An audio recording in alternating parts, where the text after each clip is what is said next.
Yeah, I'll react to that, sure. Hey guys, let's learn salmonella.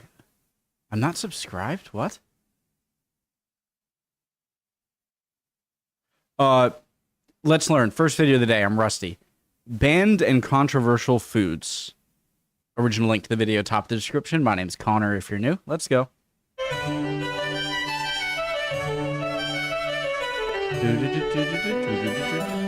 Hey Majors, so I'd like to start off with a little biology lesson. When a species finds itself living on an island, it can start to evolve in strange ways based on the different pressures applied by the new environment. This is called island syndrome, and while it can manifest in a lot of ways, the biggest driving force is often a lack of predators. For example, the dodo lost its ability to fly since there was nothing to flee from. The Saint killed a field mouse got twice as big since it no longer had to hide. And okay, the thing I don't understand about losing your ability to fly because of a lack of predators is that it would suggest that you were more likely to pass on your genes if you didn't fly. How does that make any sense? Like, I thought that's not how evolution worked. Like, just because it's not needed anymore, then you lose it. I thought if it's actively an issue of passing on your genes, then it'll naturally evolve out because the ones that are less able to fly will pass on their offspring more. But I don't understand that. What would make not being able to fly more beneficial than being able to fly? Does that make sense? I don't. there was nothing to flee from. The Saint killed a field mouse got twice as big since it no longer had to hide. And with no one around to bully them, the Sardinians started putting maggots in their cheese. Meet Casu marzu, literal translation, rotten cheese. It's made by taking a perfectly good wheel of pecorino and letting a special type of fly lay eggs in it. The fly babies then work to partially digest the cheese, rendering it goopy and wet and maybe quite tasty and worm-filled. Now, cheese as a concept is already quite suspect. It's clotted milk that you fill with bacteria and mold and let sit for a while. But cheese is safe and delicious. Cheese is my friend. I trust cheese. So my guard would be down around Casu marzu. I've learned to look past a cheese's childhood. Strange upbringings are what give them their character. But it turns out, those maggots are still alive. And if you don't chew well enough, they can cause enteric myiasis, which is a fancy term for fly larvae living in your intestine. Oh, why risk that? I was about to say, like, maybe because the maggots were the larva. Maggot is such a gross word. The larva were born in the cheese and like they only ever lived in the cheese, then maybe it would be kind of clean. And even their poop would be cheese. I don't know what I'm saying. But why risk that? It's like eating pufferfish. I heard pufferfish is like you can eat pufferfish, but you have to be extremely skillful or you can die from the poison, right? And it's like, why take that risk? Is the risk of maybe liking this new kind of cheese worth having fly maggots live inside you? I don't. Am I just boring? Symptoms are similar to food poisoning, except with the added psychic pain of knowing that, again, your bowels are full of squiggly new friends. It's for this reason that Casu marzu is banned in the EU and elsewhere. A black market still exists, which is wild, and it's not a small one. In 2019, the illicit Casu marzu trade was estimated to be worth 2 to 3 million euros annually. Personally, I would just do it prohibition style, like definitely don't put these fly eggs on this sumptuous wheel of pecorino. But if you do, you absolutely shouldn't keep it warm and damp for a week. But although it's traditional to leave the larvae alive when you eat your mag and cheese, some consumers still prefer them dead, shockingly. In that case, one puts the cheese in a sealed bag, and when the maggots run out of oxygen, they writhe around and fling themselves all over the place. This is heard as a distinct pitter-patter against the walls of the bag, and when the sound stops, the contents are ready to eat, like popcorn. Shark fin soup is one most of us have heard about. But why? What is it? Did I lose this gene where like people just really want to eat things that are rare and are interesting? Shark fin soup. Okay. Oh, this is horrible.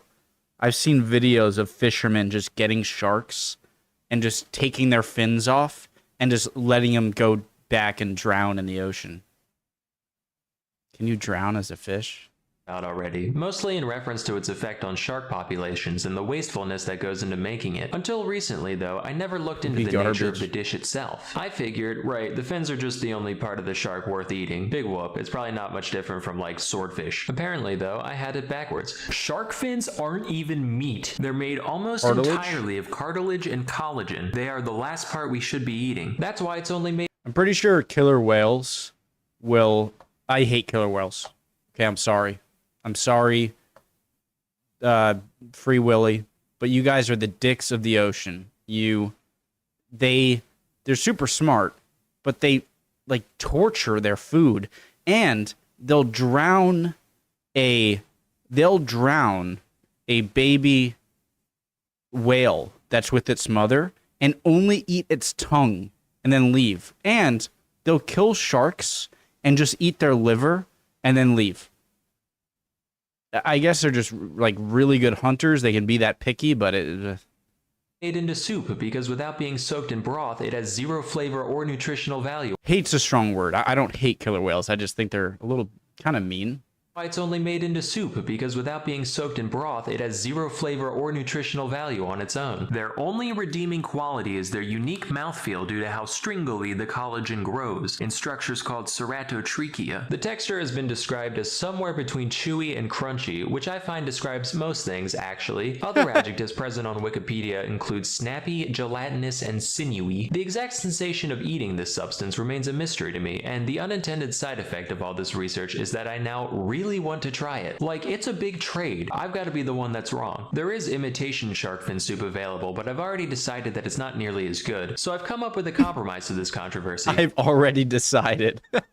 Everyone on Earth gets just one bite. Say there's 10 bites to a fin, 4 fins to a shark, 200 million sharks die, sure, a necessary casualty, but then we can end the practice forever. All done. You can finally rest, Mr. Ming. Come here, baby. Aww. Ackee. What? Ackee. Where? Ackee. The ackee is a fruit originally from West Africa, which is most commonly associated with Jamaican cuisine, where it appears in such dishes as ackee and saltfish. These alien kidneys here are called the arils, and they're the only part of the fruit that's actually eaten. The flavor is on the savory side, being described as kind of nutty or bean-like. What makes the ackee controversial, though, is the effects it can cause when prepared improperly. If the arils are allowed to completely ripen, they're harmless, but if you eat them too early, or don't thoroughly clean off all the non-aril stuff, they can cause Jamaican vomiting sickness. This disease doesn't sound real. It sounds like it belongs next to Eastern sweats and Tangerian bone grindings, but that's actually an official term, and as for symptoms, it does what it says on the tin. Plus maybe death. While ackee-based products aren't outright illegal in the United States, they are very tightly regulated, and the raw fruit itself cannot be imported. So if you're American and want to try it, your options are fully cooked canned ackee or going to Florida where a few people grow it domestically. Next we have bird's nest soup. This is another one that I've vaguely heard of, and for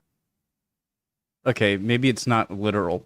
For years, I just assumed the name was a playful metaphor, like ants on a log or shit on a shingle. Turns out, nope, this dish contains an actual bird nest, not like a pile of twigs like I was picturing, but rather a specific type of nest only made by certain species of swiftlets. These nests are mostly made out of mucins, which are a set of proteins that, among other things, serve to thicken all those wonderful secretions our bodies make. There's a little bit in human saliva, a little bit more in mucus, and in swiftlet saliva, look out, pal. So all the swiftlet does is it finds a nice wall, starts laying out fat strings of slobber, which dry, and eventually she's got a nice place to roost. So it's bird spit soup. It is, right up until some gourmand says, today I crave bird spit. You can keep the eggs though. And they then reconstitute it back into its original gelatinous texture.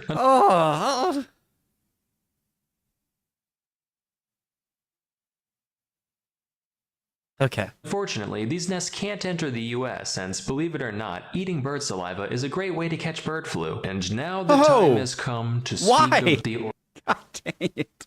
ortolan. The ortolan is a kind of bunting, which is a sort of passerine, which is a type of bird. They're birds. Like many animals, they have a long history of being eaten by the French, but what separates the ortolan... Oh, is this the one where you have to, like, put a towel over your head and because of shame? from your average squab or pheasant is the unique way in which it is prepared and eaten. They're typically caught with nets and kept in the dark, which causes them to overeat for some reason. Once it's about twice as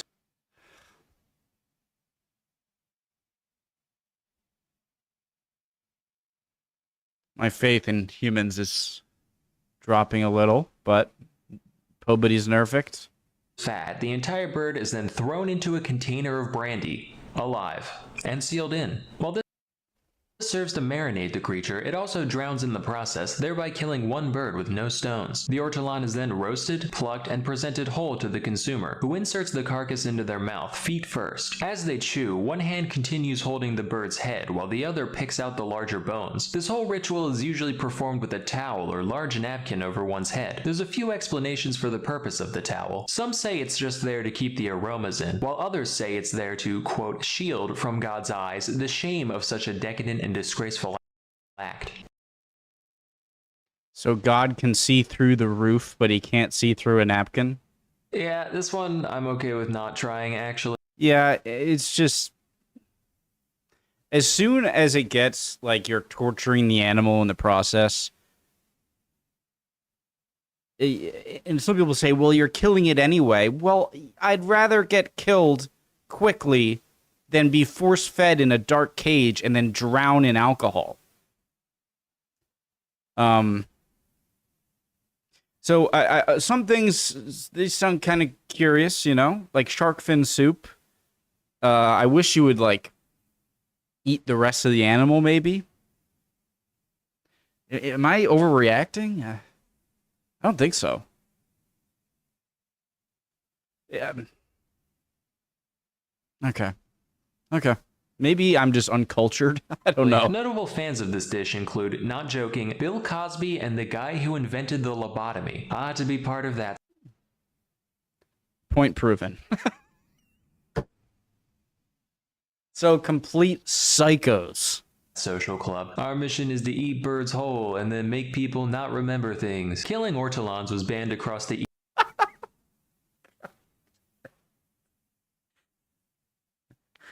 And make people not remember things. Okay. Both of you. I don't know who's worse. I don't. Never mind. EU in 2007, not for any ethical reason, but because French people did this so much that the entire ortolan population was threatened. Thankfully, as of 2018, their conservation status is under least concern, so hopefully the French can get back to it soon. Anyway, that's all I have for today. Till next time, I'm Salmonella, and thank you for watching. Thank you for making. So they tortured so many birds to death. I mean, I don't know necessarily how the food I eat is killed, so maybe I shouldn't talk.